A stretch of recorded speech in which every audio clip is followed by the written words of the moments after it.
check now, huh? Hi, I'm doing the mic check. So we're doing the mic check. This is, my mic check. Let's talk about, things I was doing for a bit. It was, also at Universal, I was. About the rides for old time's sake. There's also that ninja. You're good. I know, but I'm gonna keep talking. Julian, you might check. Mic check today, section of finals, Hasbrook Heights, 6 o'clock. Hopefully, I don't have to wrestle because the pressure is going to be freaking insane.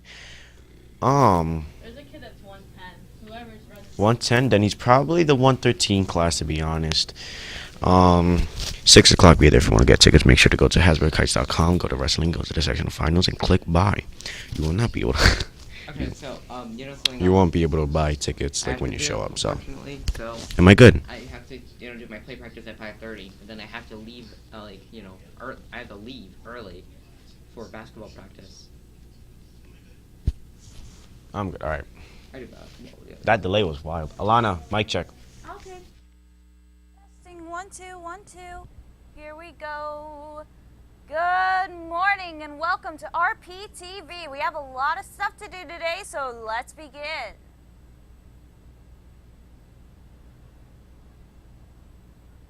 I love echoes. Echo, echo, echo.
for the flag salute.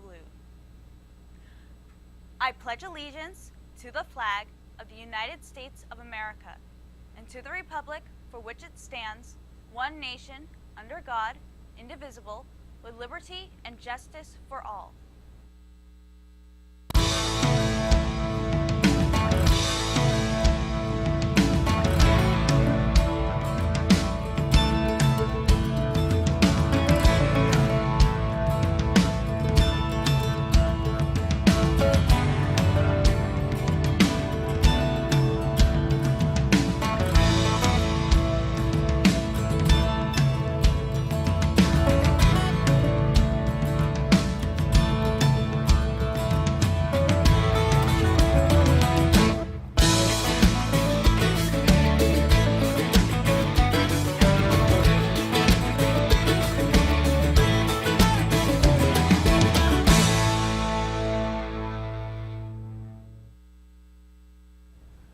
Good morning and welcome to RPtv.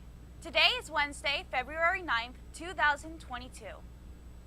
As the Biden administration continues to work on strengthening infrastructure, Vice President Kamala Harris will be coming to New Jersey to promote their efforts on improving water pipelines. Cooper has that report. Vice President Kamala Harris will revisit on Friday. This will make her second official trip to New Jersey. She will call attention to Newark's efforts to replace its lead water pipes.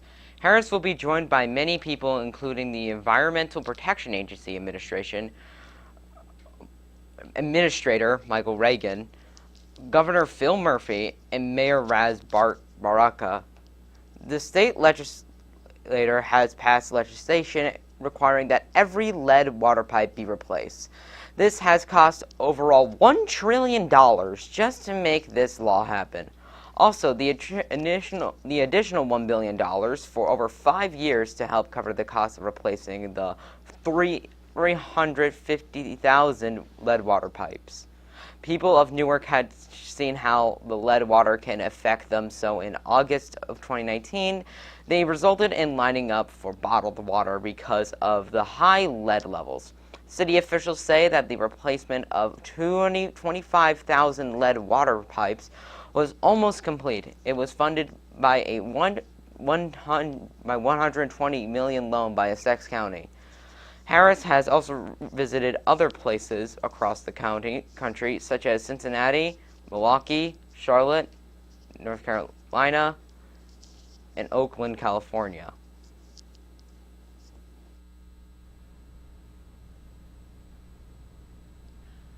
Yesterday afternoon in South Jersey, social media lit up with many reports of what might have been an earthquake. Let's go to Julian for that report.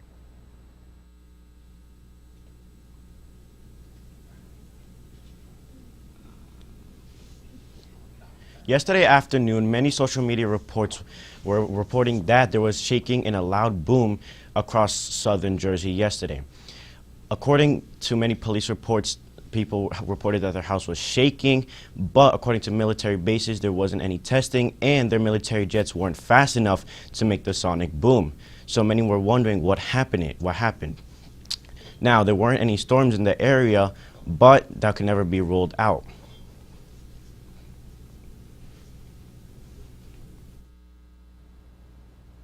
Now it's time for announcements.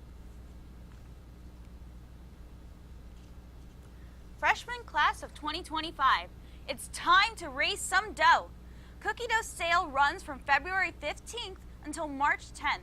Please make checks payable to RPHS.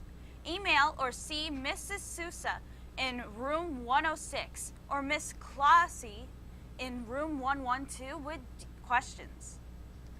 Chorus Club will hold its next meeting today at 3 p.m. in the music room, room 22. New members are welcome. For more information, contact Mr. Witkowski. The Anime Club will be hosting a Japanese Asian snack sale after school on February 25th. Craving a specific snack? Let them know and they will try to have it available. The 9th and 10th grade classes are holding a combined spirit wear sale. Speak to a class advisor or class representative to get the details. Art Club and NAHS meeting is Friday after school in room 102. Also, if anyone wants to pick up artwork from semester 1 art classes, please see Mrs. Scrutro in the art room after school. Interested in being a part of the high school musical? The RPHS Theater Department is looking for a few more cast members for this year's production of Willy Wonka. Anyone who is interested should see Mr. Witkowski, Mrs. Dombrowski, Mr. Williamson, or Miss Arango for more information. Newspaper Club will meet Thursday, 2/10 in room 2 after school. February is American Heart Month. Go red for heart health. Everyone is encouraged to wear red to bring awareness to heart health on February 14th.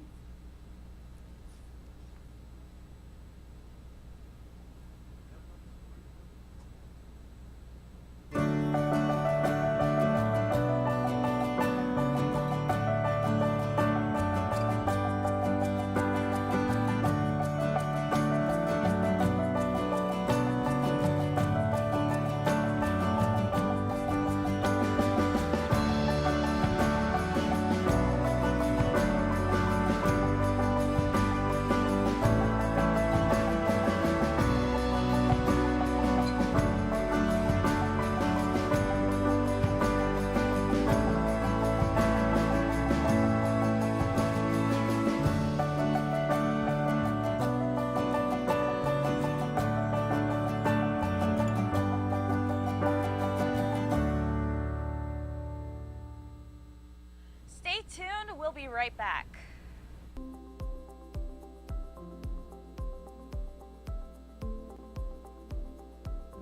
Mae Carol Jemison is an American engineer, physician, and former NASA astronaut. She became the first Black woman to travel into space when she served as a mission specialist aboard the Space Shuttle. During the Space Shuttle mission, she conducted experiments in life sciences, material sciences, and was a co-investigator in a bone cell research experiment. She's an inspiration to all, proving that anything is possible.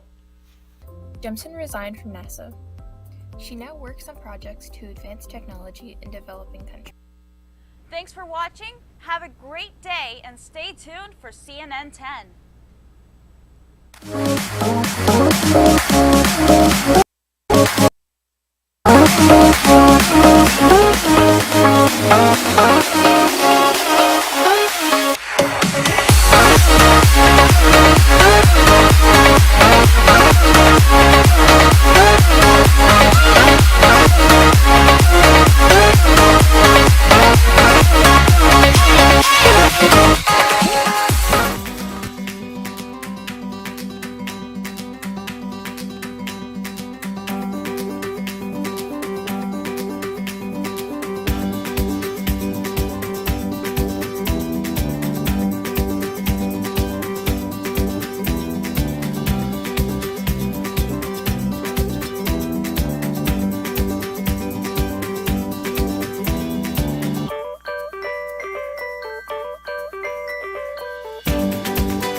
Hi, I'm Carl Azus with your down-the-middle explanation of world news.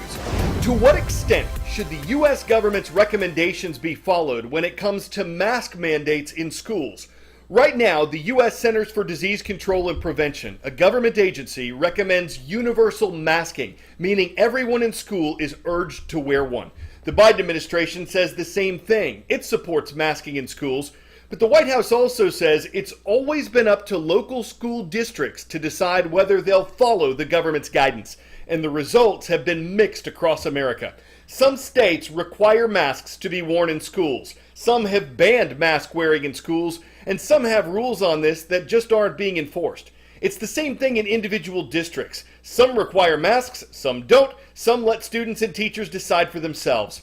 But with their COVID cases decreasing, governors in several states that currently have school mask mandates are moving to get rid of them, even though it goes against federal guidelines. Critics of federal health officials say they haven't been clear enough about those guidelines, that they haven't updated them often enough, or that these recommendations don't make sense for all schools. A CNN medical analyst says if the CDC's recommendations aren't being followed, it hurts the credibility of the agency and government health officials. For its part, the CDC says its guidance is, quote, meant to supplement, not replace any other safety laws and regulations, and that it continuously reviews pandemic and scientific information when deciding on its recommendations. One medical expert interviewed by CNN says communities should look at local COVID case counts and hospitalization rates when deciding what they'll do about masks in schools. 10-second trivia. Besides the ISS, what is the heaviest object people have ever sent to space? Skylab, Mir, Hubble, or the Apollo Command Service Module? The Soviet and later Russian space station Mir had a mass of almost 286,000 pounds.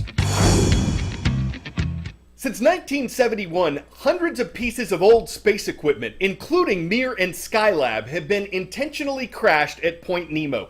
It's an area so remote and so far from inhabited land that oftentimes the closest people to it are those flying overhead on the International Space Station, 227 miles over the ocean's surface. Space experts say Point Nemo's the safest place on Earth to crash something from space. Planes and ships passing through the area are warned in advance, and when it comes to space junk, a dump is something that's badly needed.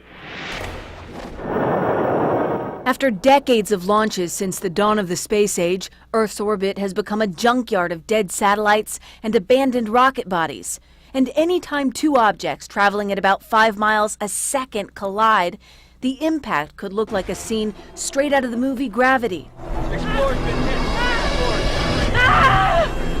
In real life, no people in space have ever been hit, but the International Space Station has. In 2016, a small piece of debris cracked a window on the orbiting outpost, and in December, its crew prepared for an emergency evacuation after a Russian anti-satellite missile test created a massive debris cloud. We will need to activate Dragon Safe Haven. Today, U.S. Space Command is tracking more than 40,000 objects in space, and only about 5,000 of them are active satellites. The vast majority of space junk still in orbit is from the two major players in the first space race, Russia and the United States. If these spacecraft were left there by the U.S. government, and in general they were, then that becomes their responsibility to clean it up. And in the same way that the military would not leave a broken down tank on the battlefield, nor would it go ahead and leave a ship, a derelict ship at sea. But so far, the effort to clean up space has been led by Japan and the European Space Agency and private companies. Some companies, like ClearSpace, are trying to grab debris with robotic tentacles. Others are trying to catch it with a massive fishing net. And in August, a company called Astroscale successfully tested capturing a small satellite with a magnetic arm. We use a robotic arm that extends and attaches to that metallic plate.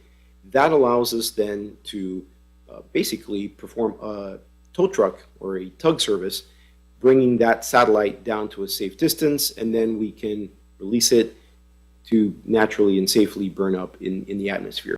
Astroscale caught the attention of the Prince of Wales, who visited its UK-based mission control last week. The company now has debris removal contracts with the UK, the European Union, and Japan. In the U.S., unfortunately, we haven't seen and we haven't gotten as much traction from the U.S. government. But the Biden administration is starting to change that. In January, the White House held meetings with experts about how to clean up space, and the Space Force is launching a program called Orbital Prime that will give companies the seed funding to do it. Our vision in this partnership is to aggressively explore those capabilities with you today in the hope that we and others can purchase them as a service in the future. The fact that Americans plan to spend almost $24 billion this Valentine's Day only tells part of the story. That number works out to $72 per person for everyone in the country, but not everyone plans to celebrate. Counting only the people who do, the average amount of spending jumps up to more than $175 per person. And this is not a record, according to the National Retail Federation. That was set in 2020 with the COVID pandemic looming in America. In that year, Valentine's celebrants spent almost $200 each on average. But if you're feeling pressured to spend a lot, remember that money isn't everything. According to personal finance website Wallet Hub, 54% of Americans say they'd break up with their significant others if they spent too much. 6 blocks with dozens of wholesale flower vendors. Checking on and make sure everything's good. Business in the Los Angeles Flower District really blooms in February. So much that the California Flower Mall, one of the district's large markets, will stay open round the clock from Super Bowl Sunday through the end of Valentine's Day. It's a good feeling, you know, it's like you're buying flowers for somebody you care about. So all of that really helps, you know, despite the economics. Owner Mark Chadoff says his 35 vendors face the same thorny economic issues as any other retailer, as growers and suppliers count down to a second pandemic-era Valentine's Day. We are facing rising costs, logistics, transportation, which is part of logistics, shortages. Versailles Bustos brings flowers to the Los Angeles market from local growers, but also items like roses from South America. He says disruptions to those air shipments are unlike anything he's seen in his 30 years in the flower industry. One airline cancels, then whoever is behind it got the pressure to pick up what's behind. And the high-demand holiday falling on a Monday this year puts on the pressure, especially for florists tasked with final delivery. Those are 2021 problems that are continuing into 2022, but it does get more difficult at Valentine's Day. Well, don't let this bug ya, but researchers recently filmed chimpanzees catching insects and then putting them on injuries. Could this be a form of animal medicine? There are a lot of questions here. For one thing, are bugs effective medication when it comes to healing wounds? That might need some research. For another, this could be a first for science. Even though animals have been known to take care of their young or apply medicine like plants to themselves, these apes have never been observed applying medicine to another chimp before. In fact, an animal has never been observed applying insect matter to another animal's wounds before. So if that's what was happening here, scientists think it could be a form of empathy, a sign of individuals caring for others. The video was captured at Loango National Park in the African nation of Gabon.